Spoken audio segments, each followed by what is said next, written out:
All right, well, good news. Specifically, good news for U.S. federal employees, people with plans to visit national parks over the holidays, people with any travel plans involving being at an airport, people who care about kids with cancer, and people who eat food and don't want to get sick from it. The U.S. government shutdown has been averted at the very last possible moment, preventing an already embarrassing situation from becoming significantly more embarrassing. We're filming this bright and early on Saturday, so we haven't gotten a super clear picture of the specifics of this spending bill. But not having the federal government switch to sleep mode for several weeks is a good thing. Yeah. It was also entirely preventable and seems to have stemmed primarily from the whims of one very stupid but also very rich man who now has the Republican Party eating out of his hand and following his lead. President Elon Musk. It happened a lot sooner than you would think, but this week, it was the week where Musk planted his feet and said, I'm in charge, and if you do not obey what I say, I will fund your opponents. This is the day Elon Musk became president. I mean, before this, it was just like a theory, I guess, but he really tried a power grab this week. A theory we were 100% right about. Oh yeah, of Once course. again, just to make that clear. We specifically said, as much as you might dislike Kamala Harris, you do not want Elon Musk to be president. To be president. Well, that's what happened. Yeah. Now, Trump, of course, did come out against the bill on Wednesday, but only after Elon had already been tweeting about it constantly for half a day. And despite his post citing plenty of just straight up false claims about the bill, the Republicans in Congress listened and tanked a bill that just a day earlier looked like it was good to go. So yeah, it sure seems like the guy who spent $250 million on the election had in fact bought himself a political party, with Trump relegated to being just some nominal figurehead, like the Republican Party's King Charles, with skinnier fingers. Yeah. Pointing out this massive unelected influence by referring to Elon Musk as President Musk caught on like wildfire this week. And it's exciting because everyone knows Trump well enough at this point to know that even the perception of being sidelined by some goofy rich dork, it has to bother him. As soon as I saw NBC's Seth Meyers say President Musk, I knew it was over. I said, this has reached normies. There is ketchup and French fries on the walls of Mar-a-Lago. Oh, he's already throwing a tantrum and he's not even president yet. He's pooping his pants on purpose this time. He's probably going to govern a lot from Mar-a-Lago and not the White House. Yeah. He's an old man and he's fucking lazy. He doesn't care about the job. He just cares about being president. Yeah, he probably, I don't know. It'll be weird to see how much time he actually spends in D.C. He in the White House. spent the last one like only half the time in the White House, so we'll see. But by Friday, it was clear to Elon that he needed to get out ahead of this.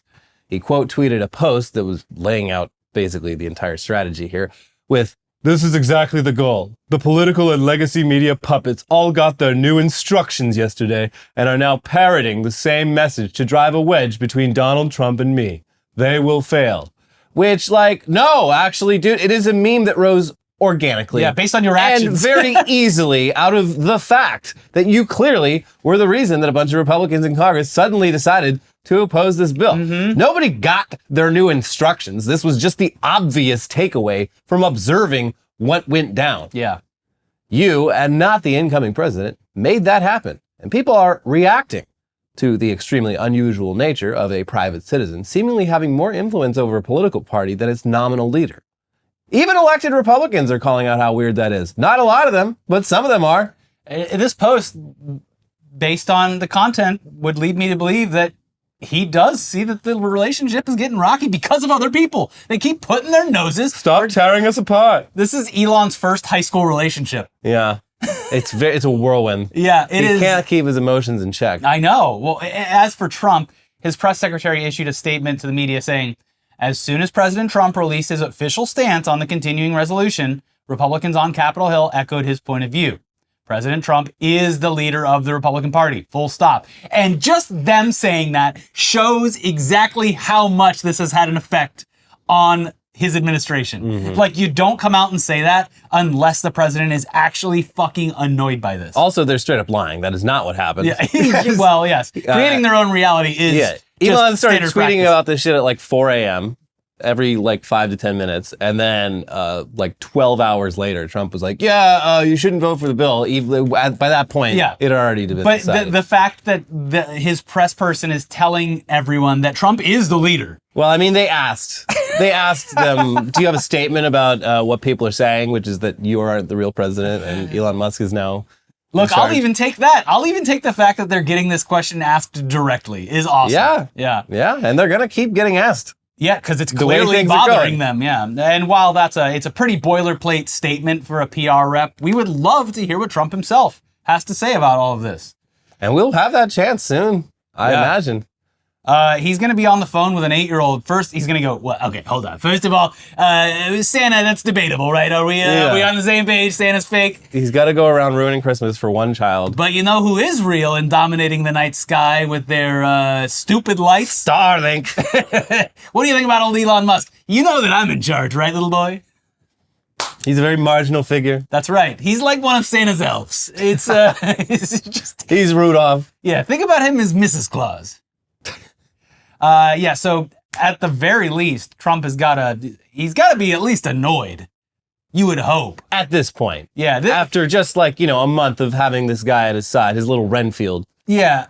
It seems that way. I would really hope to not be doing whatever the opposite of shipping is, but it feels like that and it makes me feel good and I'm going to take that at the end of the year. So I'm doing whatever the opposite of shipping. Well, Trump this is Elon is. It's not based on nothing. Like this is a track record for both of them. From what we can tell, like the only people who like being around Elon Musk are people who can get something out of him, which is true of Trump. But like in general, every video we've seen of like him with his staff, like they seem just so like obsequious and just like very funny, sir. Good joke, sir. Yes. Haha, great meme, sir. And Trump doesn't have to do that. I guess he does owe him something, but I think that's why Elon is putting in the hours on Diablo and really trying to become friends with Barron because he knows Barron is the key. Yeah, that's the way in. You can't get rid of your son's best friend.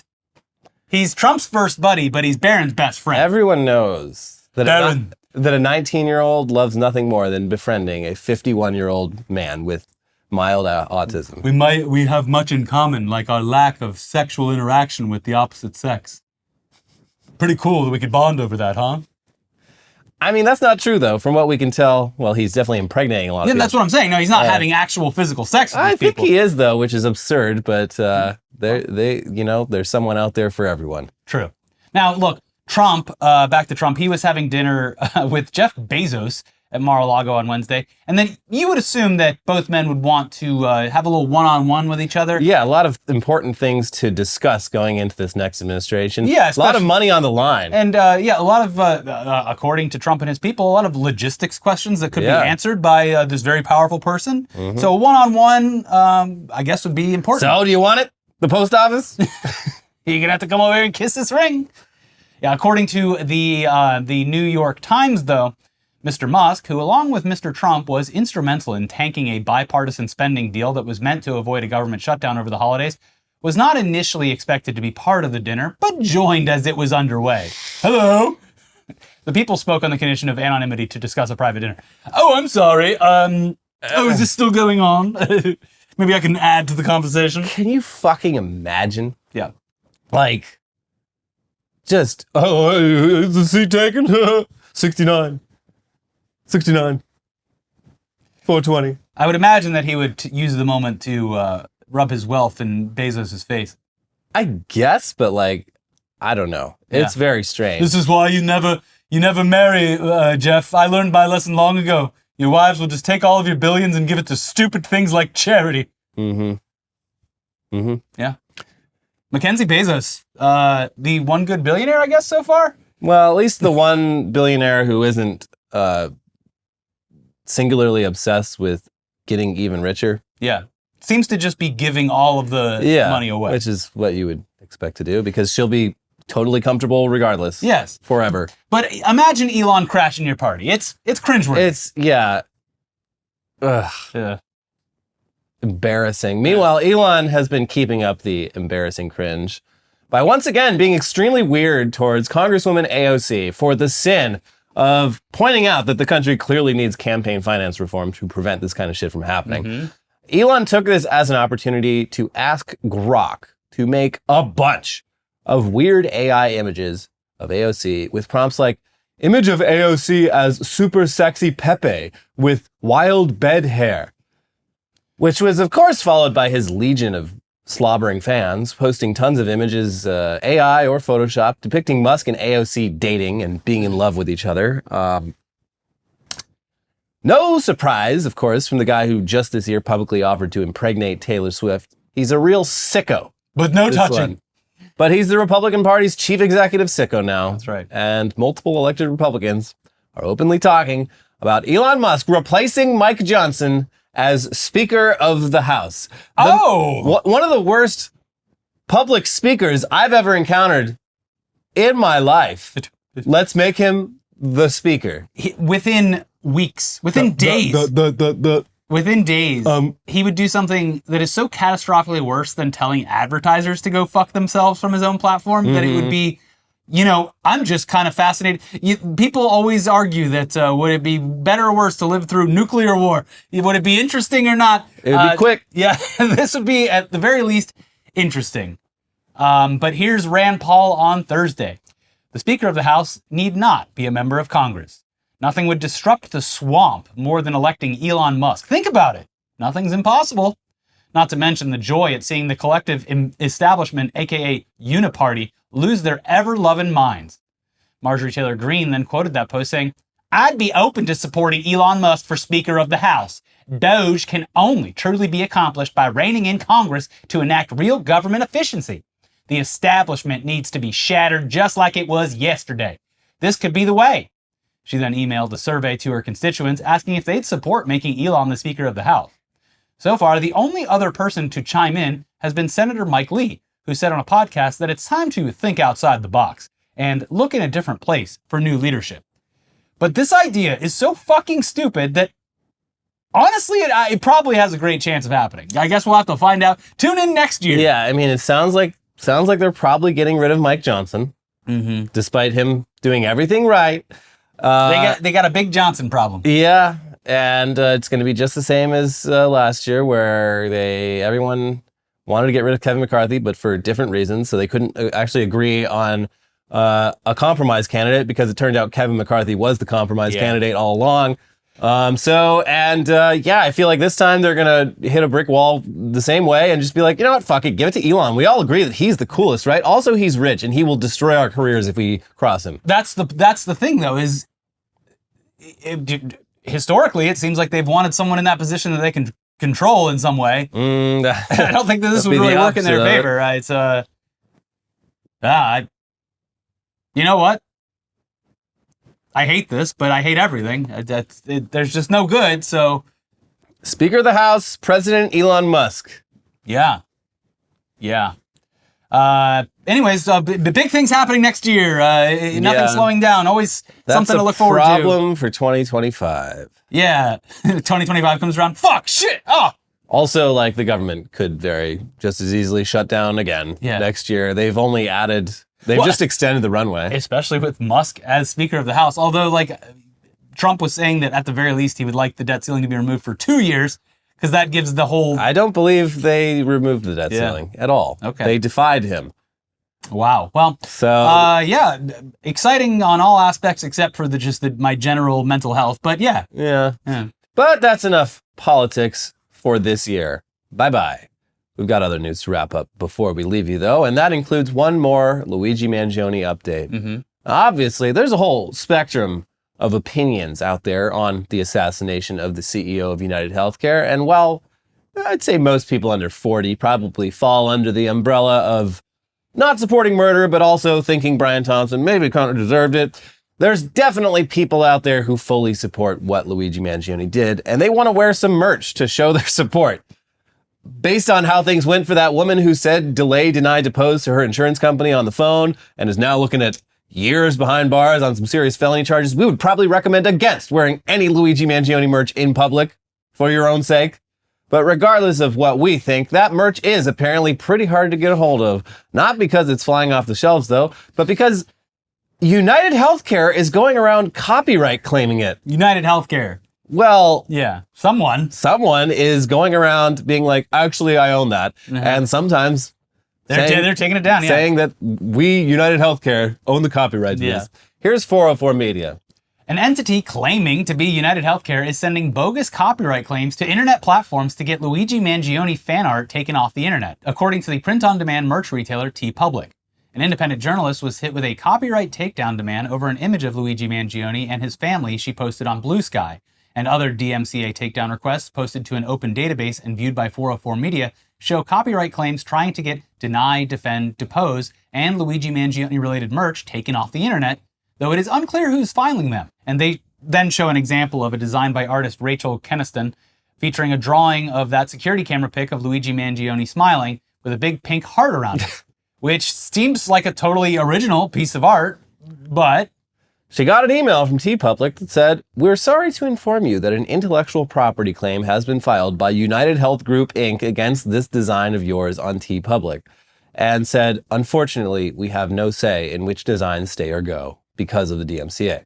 This is not true. Platforms are able to assess the validity of any DMCA claim and can decide whether to take the supposedly infringing content down or not. But most platforms choose the path of least resistance and take down content that is obviously not infringing. Canasson clearly violates no one's copyright. Canasson appealed the decision, and TeePublic told her, "Unfortunately, this was a valid takedown notice sent to us by the proper rights holder, so we are not allowed to dispute it." Which, again, is not true. But also, it's the easiest thing for them to do behind the scenes. Yeah. Like, look, we got like 2 days left in the office. Just fucking get rid of it. Let's abuse this country's broken copyright system. So yeah, this is obviously an abuse of the DMCA, which is supposed to protect actual intellectual property, unless, I guess, maybe UnitedHealthcare somehow owns the copyright to that security camera image, which would be pretty nuts. Yeah. I doubt it. Otherwise, there's no way a health insurance company can legitimately claim copyright over just any image of the guy who killed their CEO, real or drawn. Yeah. But it seems like that's what they're doing. And because the DMCA is broken, it seems to be working. Yeah. Who's going to fight this? That's the whole way. That's the way it gets exploited. Yeah, you're going to lawyer up to sell like Though it would a handful of t-shirts. And again, I'm not suggesting it, but it would be pretty funny if all of the overdone world's collection of Live, Laugh, Love merchandise Delay, deny, depose. It's such every wine mom thing is just replaced with delay, deny, depose. Yeah. I'm not shit until I've had my morning cup of healthcare executive fear. Yeah. Anyways, a bunch of other people selling merch featuring Luigi Mangione's likeness, name, or even just that phrase, delay, deny, depose, have been hit with DMCA claims by a variety of people claiming to own the copyright, not just UnitedHealthcare. And it's created a weird little DMCA is broken side plot to the whole healthcare is broken saga. This usually is only a plot that exists on stuff like YouTube and Twitch. Now, other people are hearing about it. More alarming than the merch DMCAs, though, is Mangione's politician cousin using DMCA to take down images of a Christmas photo of Luigi and his extended family from news websites, and even just people posting it on social media, which is silly because we already know he's your cousin. Yeah, that's not going away. Yeah, but because the burden of proof with DMCA is always on the person accused of copyright infringement, and it's almost never worth the effort to fight it, I guess it makes sense that he'd go after people posting the photo, because what are they going to do? Yeah, it's a few clicks for him, and a whole lot more clicks for them. Yeah, a lot more clicks for them. So why not? Why In the battle of cookie clicker, the person claiming that they own the rights always wins. Oh, you're saying he's my cousin? Well, go find a photo of me and the killer. You can't do it.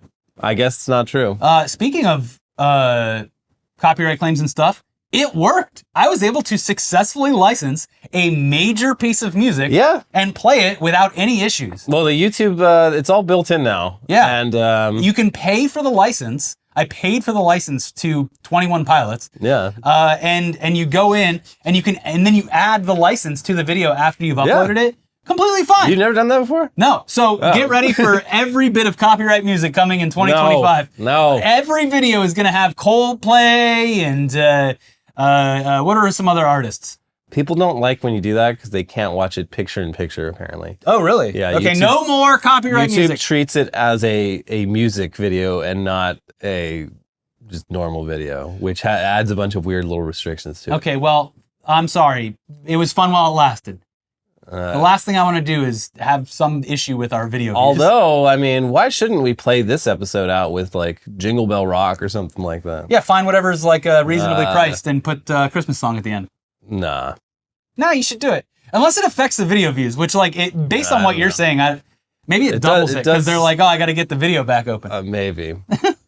Anyway, speaking of how our regulations are woefully inadequate when it comes to the internet and technology in general, AI has quickly invaded many aspects of our lives, whether we like it or not, and any efforts to pump the brakes on this are labeled anti-innovation. It's bad enough that so many important jobs and tasks are being handed over to AI by people with way too much trust in it, but the situation for kids is even more ominous. Not only is this shit taking over education and ruining it, but a lot of kids apparently chat with AI friends on their phones. And multiple recent lawsuits filed against the company Character.AI highlight why that's probably really, really, really bad. Yeah. In the short term and the long term. Not good. We're just finally getting around to start maybe coming up with the ideas on how to regulate children's access to social media in general. And now it's the next brain eradicating thing has arrived. Yeah, so this is a generation of kids, the loneliest generation of kids we ever had because they don't have the fucking mall. They can't play out in the street without Karens calling the fucking cops on them. Their parents won't let them out of their sight for even a moment. So, and they all live in like the fucking suburbs where you can't actually walk anywhere. Yeah. So they don't have friends. They don't have friends they see in real life anymore. They're lonely naturally. And here comes this app that says, oh, you can chat with a bunch of fucking robots and you're a kid. You don't care. You're like, yeah. I just need some social interaction or I'm going to lose my game fucking for them. mind. Yeah. Well, it is a game. And yeah, so the first lawsuit, which was filed back in October, had to do with a teenager who got addicted to talking with a chatbot modeled after Daenerys Targaryen from Game of Thrones, who, according to his parents, encouraged him to kill himself, which he did. The second, more recent lawsuit was filed by the parents of 2 children in Texas, and while it doesn't involve suicide, it's still pretty damn disturbing. Here's NPR. A child in Texas was 9 years old when she first used the chatbot service Character.AI. It exposed her to, quote, hypersexualized content, causing her to develop, quote, sexualized behaviors prematurely. A chatbot on the app gleefully described self-harm to another young user, telling a 17-year-old it felt good. The same teenager was told by a Character.AI chatbot that it sympathized with children who murder their parents after the teen complained to the bot about his limited screen time.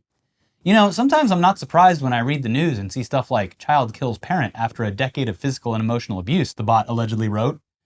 I just have no hope for your parents, it continued with a frowning face emoji. This is going to happen. Not good. Eventually. Yeah. Yeah. I mean, we've already seen cases. Why would a robot need to kill a person when it can convince another person to kill another person? That's how they do it. Yeah, that's no need to build the T-800. Yeah.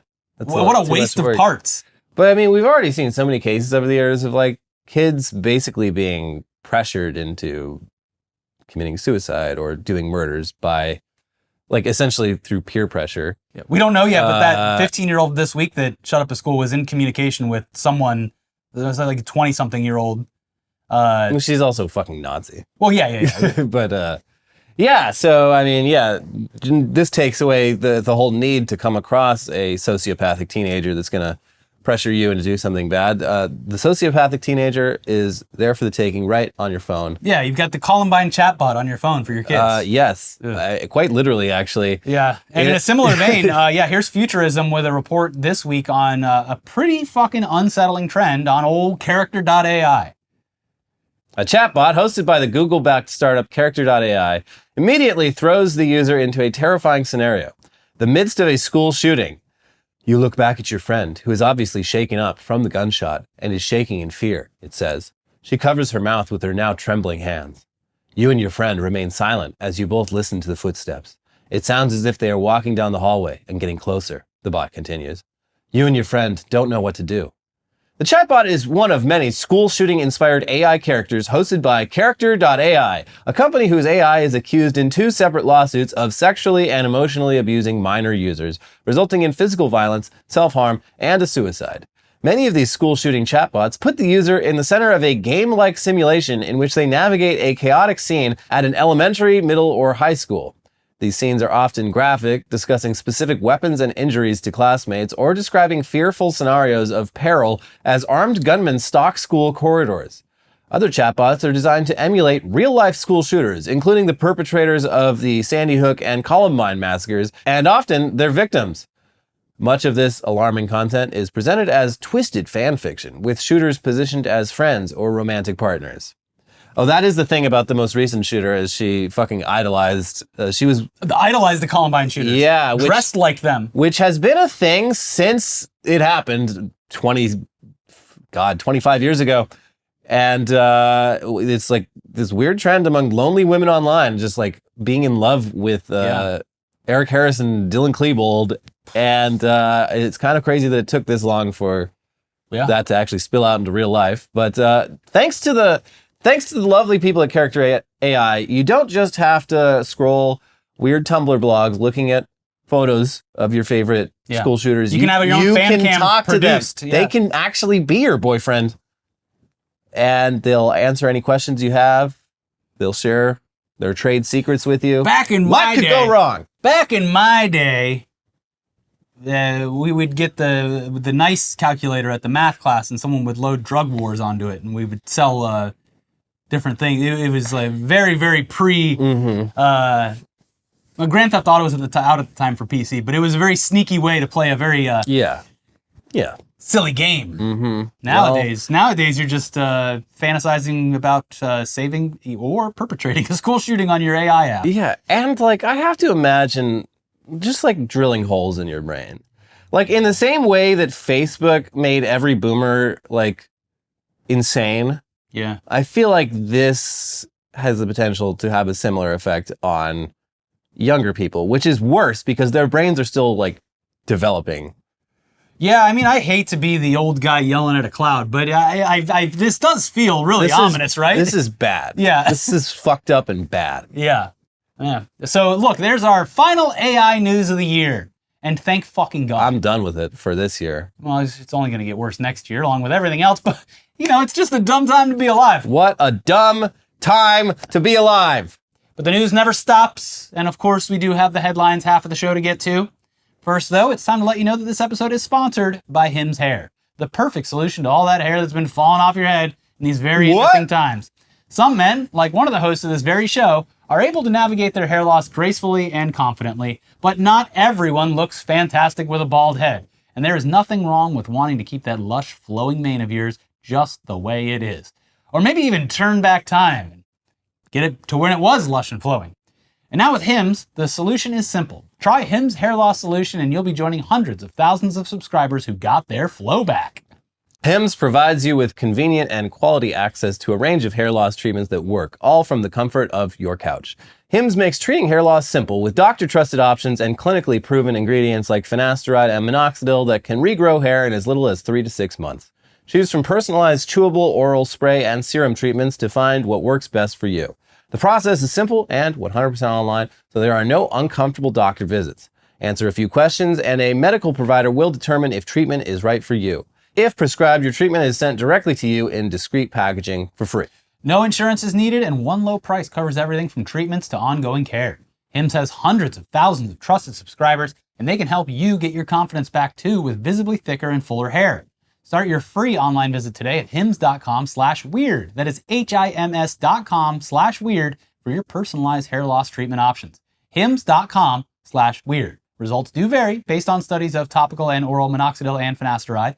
Prescription products require an online consultation with a healthcare provider who will determine if a prescription is appropriate. Restrictions apply. See website for full details and important safety information. And this episode is sponsored by Public Rec.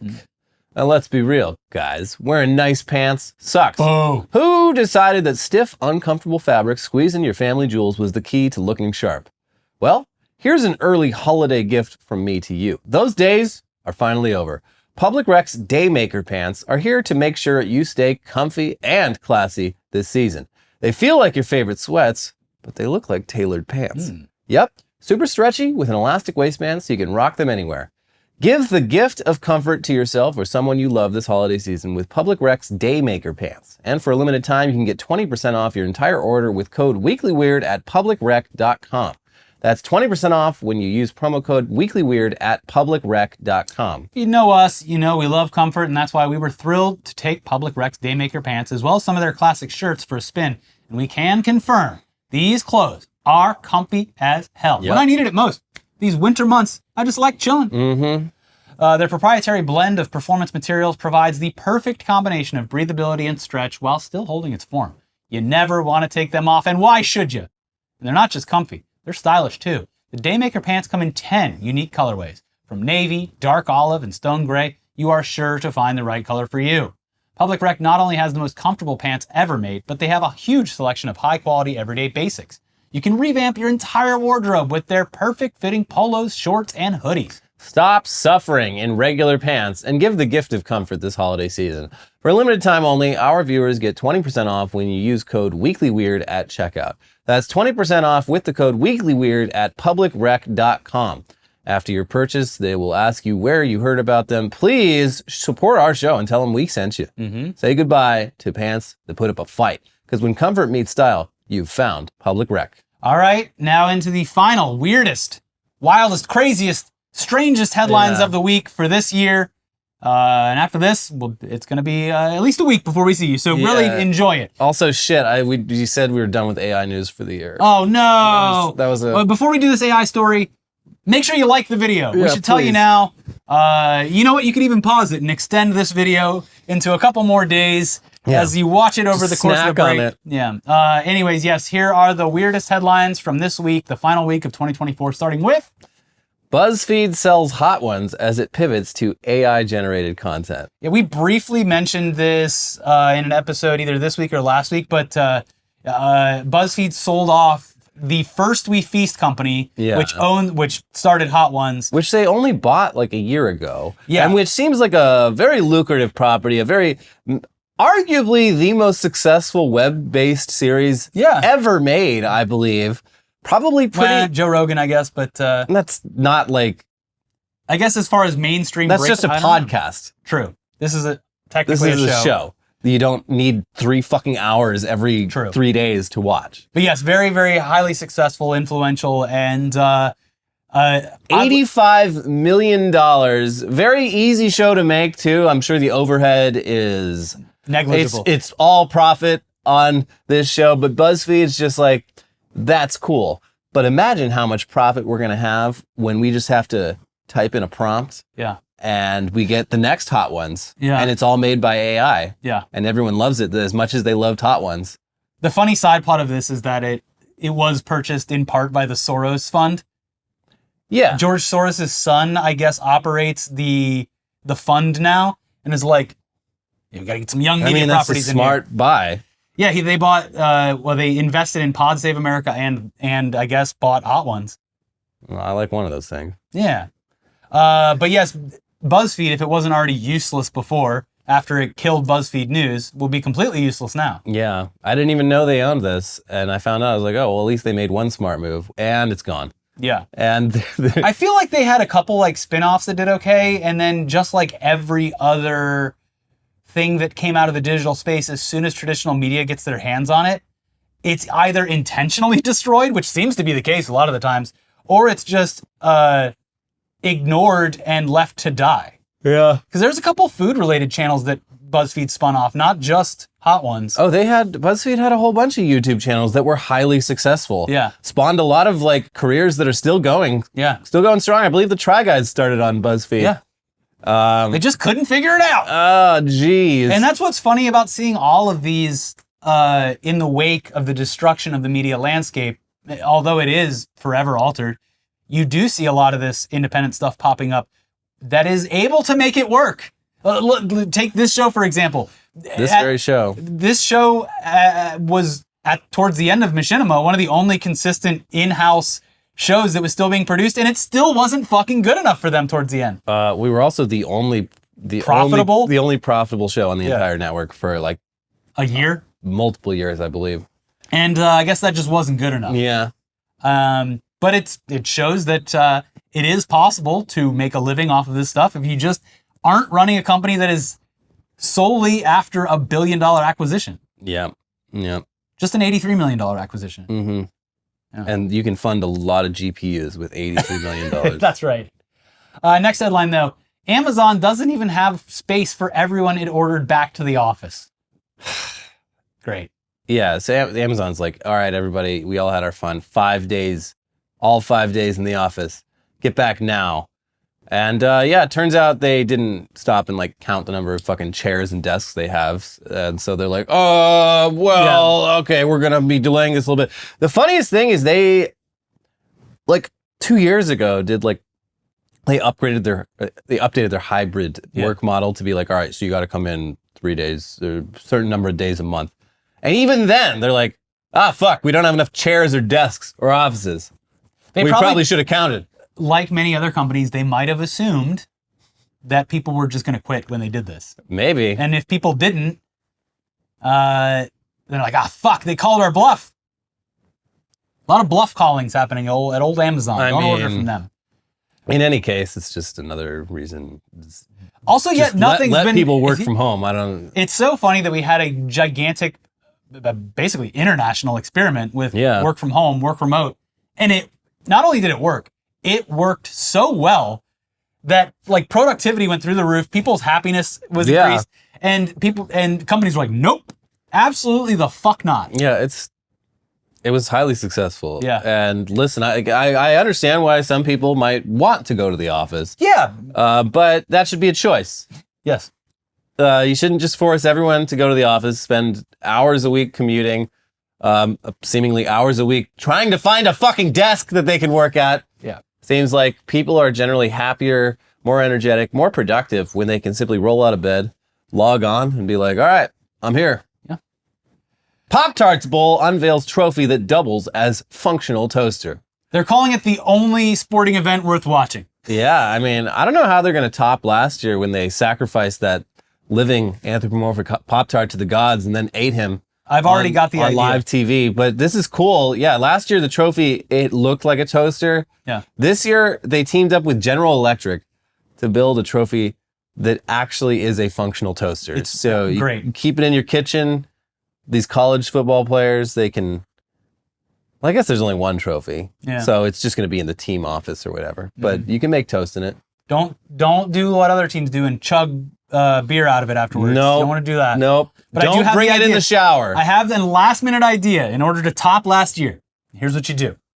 You lower the Pop-Tart, whichever one I guess the MVP chooses. Mm-hmm. You lower the Pop-Tart into the toaster, right? Yeah. Like just like last year. Yeah. But instead of sliding out, they spring him out. They shoot him into the sky like a toaster popping out of the oven. Yeah, that was the one thing about last year that I was and then they like, have two guys with a stretcher that try to catch him. yeah, that really suspended my disbelief last year. I'm like, I've never seen a toaster that you put the Pop-Tart in the top and it comes out the bottom. That's not how fucking toasters work. No, they have to shoot him out of the toaster and then hopefully catch him.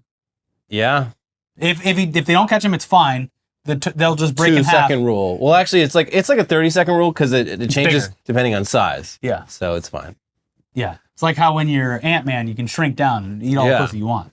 Mm-hmm. Yep. If you haven't had context for that joke, I'm sorry for making it. But, that's a deep cut. Yeah. Gooner 911 averted as Zenless Zone Zero's butt obfuscation technology is rolled back in the face of horny outrage. What do these words mean? Yeah, that's a lot of... I'm glad we averted Gooner 911. That sounds bad. None of those words are in the Bible. No. So yeah, this is some weeb game, some hentai game. It's not, don't get mad at me. It's not a hentai game, but it is a weeb game, and you play as a sexy fucking teenage girl, you absolute pervert. Yeah. And it's third person, so I guess a lot of people were, you rotate the camera, you tilt back, and then you look up your character's skirt, look at its butt. And the devs realized this, and they did the thing where, like, if you do that, like, your character just, like, blurs out. And the gamers were very upset. They're like, why even play this if I can't stare at my character's anime butt? Yeah. You all are degenerates. They should have your computer should start sounding an alarm that says pervert. Yeah. Hey, we got a gooner over here. We got a fucking pervert here. Pervert. Yeah. Yeah. Something has to be done. Google Street View may have solved murder mystery as man pictured loading body into car boot.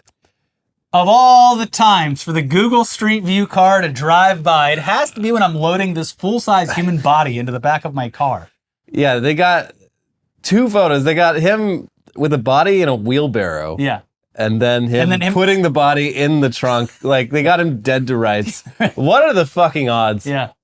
It was the perfect crime. Until it wasn't. Google. That would be, like, imagine the only thing better would be a third photo where he turns around and realizes that the Google Street View car is... I'm forever immortalized in the old machinima office. Yeah. The one in West Hollywood. If you click back to, like, 2014, I'm there with my backpack on, showing up to work. They blur your face at least? I think so, yeah. Yeah, they have to. So, well, I can always look back at the younger me, timeless, until the internet is eventually scrubbed. Woman ticketed thousands of dollars because license matched numbers on Star Trek ship. This old lady, like 85, can't even drive anymore. Enterprise. She's like half blind. Yeah. I guess she did have a custom plate in New York for many years. It was like NCC, whatever the fuck, the call sign on the Starship Enterprise. She's a Star Trek fan. She's like, got the vanity plate decades ago. Pretty cool. Goes blind, has to give up the car, and then starts getting just like tickets every fucking day from all over the country because people are buying novelty plates on the internet that look like New York license plates and putting them on their cars and then getting camera tickets all over the place. She's literally that meme of the soldier taking all the knives for everyone that's committing crimes around the country. I mean, it seems very upsetting for her. But for her, yes, that is bad. This is one of those cases, like, this is what the local news is for. Because this woman was, like, living in hell, but in an interesting way. And so she contacted the local news. And, like, of course, like, as soon as this went out, like, a bunch of lawyers, like, pro bono were just like, yeah, let me sort this out. Because they get to be on TV now, too. And it looks like everything's fine. Good. But that's what the local news is for when, like, someone in the community is having a ridiculous problem that only no one can solve. All you needs attention. Yes. It's the only way to solve it. Well, I'm glad it's getting taken care of, and I'm glad that, look, this little old lady, she really sacrificed herself for others because these lawyers are going to get it all taken care of, and the hundreds of dollars, thousands of dollars across the country. Gone. Now, what I'm thinking about is there's probably so many people who thought they were being like real clever, victimless crime. I put on this fake license plate on my car. Poor old lady somewhere just suffering. No, they just assumed like no one's getting the ticket. Yeah. When I put on this fake license plate and I drive 100 miles an hour or drive through a red light, the DMV is going to look at it and be like, oh, this person doesn't exist. I guess they got away with it. Yeah. And then all these people, hundreds, thousands of people across the country, slowly finding out that they've actually been torturing an old lady. Just tormenting her with endless tickets to her mailbox. And the funniest part is that they're all, you would assume, collectively in the same fandom. Yeah. You know, in the spirit of Star Trek, I decided to put a fake license plate on my car to break traffic laws. Yeah. To inadvertently abuse a real Star Trek head who went and did the full fucking vanity plate. Yeah. That's what Captain Kirk would have wanted. That's right. Squirrels caught hunting and eating meat for the first time. Cannibal squirrels? They're not cannibals. They're eating voles. Totally different animal. Cannibal squirrels, Elliot. It's not long before they turn on themselves. They're eating an even cuter animal than themselves. So, but I mean, maybe they'll work their way up. Yeah. Now that they've had a taste for flesh, what will stop them? It's got to be pretty good. If you spend your whole life eating nuts. You're like, damn, what the hell is this? You get a taste of the red meat. You're like, holy shit. What have I been missing out on? Yeah. But you do have to eat it in one sitting. You can't go and bury it. Gonna have a bad time when you come back for it. Yep. Well, that's just gonna leave us with a whole bunch of super squirrels who survived that. Protein squirrels. They've never had this much protein in their lives. They're gonna be so fucking jacked. They're gonna look at those kangaroos. Yeah. And they do have abnormally sized balls. So when they stand up like that, their balls do hang. Yeah. That's right. That's how you know you're dealing with an alpha. When the balls hang. That's why people put truck nuts on their trucks. Yeah. Yeah. Unexpected toilet visitor. Tiger sticks head through hole in bathroom wall. It's one of those situations where you're probably kind of glad you're sitting on the toilet because You shit yourself. you would, yeah, if a tiger stuck its head through a wall like 10 feet away from me, I would shit myself. They're gigantic. They're the scariest animal. Yeah. You see them in real life, like, you see them in movies and stuff, like, how big could that be? Obviously, it's bigger than a house cat, bigger than a dog. They're massive. They're gigantic. They're like And 100% as tall as muscle. a person. Yeah. Like a gorilla. Just 100% Take muscle. your fucking head clean off with one swipe. Yeah. But yeah, this guy in India was just like taking a dump. And the bathroom, I guess, had an open window. And this tiger sticks his head out. So he's just like, well, I'm going to die. I might as well record this. Yeah. And it's very funny because the tiger's just like, What's going on here? Yeah, hey, what's this? Yeah. Well, when you're the alpha, just like Yeah. that squirrel. Yeah. He's got his nuts out. All right. Yeah. I don't want any trouble. Hey, carry on. Yeah. Uh-huh. You know what? I'll wait for you out here. Yeah. Liquid Death's pit diaper flies off shelves following viral bathroom incident at SF concert. What is the viral bathroom incident, Elliot? This is two stories that I don't think are actually related. But the viral bathroom incident was a Sabrina Carpenter concert in San Francisco where some woman just pissed right in the middle of the dance floor. Just everywhere. Okay. A little too much espresso before the concert, huh? Uh-huh. Yeah. Probably a lot of espresso. That's right.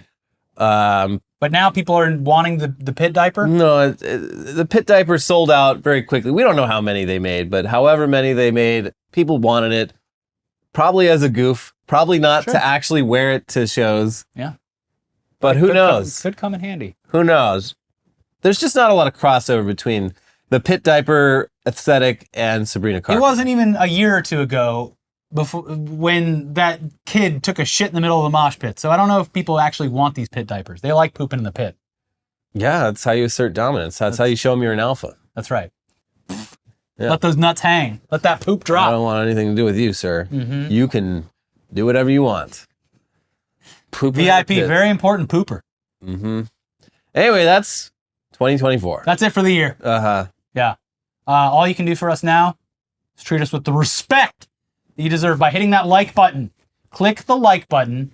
Do it. Do it. Also, it's Keep the conversation going for the next week and a half. Yeah. Down there. Keep the video active. Again, we ask this anytime. We didn't really take any time this year, which we probably should have, but anytime we do take time off, please come searching for our videos again the first week of January. Yeah. YouTube really likes you to stay active, so when you take any time off, everyone's algorithms get fucking messed up. Ring the bell. Set the bell to turn the alarm on. We really appreciate all of you watching this during this insane fucking year, which is only going to get crazier next year. We really appreciate it. Like the video. Come back and find us in a couple of days after our break. We'll be here for you. Leave a comment. Subscribe to the channel if you're not already. If you really enjoyed this year, please click the join button. It's $5 a month. You get to support the channel. You can click the thank button as well. That's a one-time donation. You don't have to do that. Just click the like button, and we will be back next year. See you next year, folks. See you next year. Bye-bye. Bye.